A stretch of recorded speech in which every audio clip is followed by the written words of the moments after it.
صدام میگه نه ادیتات در حدمونه نه فیلمات. گفتم اگه عروسک بسازم براتون حرف بزنه چطور؟ یه چیا گفتی بهش؟ دیگه بهشون گفتم فیلم برکیمد و براتون میسازم ورژن اسلامی.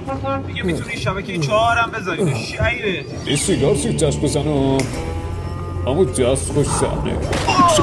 چه پرنده بود؟ آقا خوش جمعش کنم. بچه برات هندیش میکنم. چی؟ میخوای هندیش کنی؟ آره دوی. تو میخوای هندیش کنی؟ حالا نگاه کن. دنبال چی میگردی؟ بکن اما نکن یا خدا نمیری الفاتحه.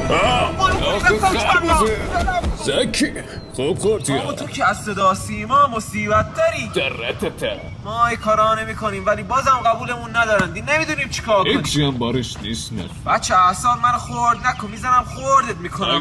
بزنم تو سرت. بزنمت. ها بزنم کو برو پایین. کمکم کنید. اگه شما میخواین اینجوری کتک نخوریم پیجمون رو فالو کنید.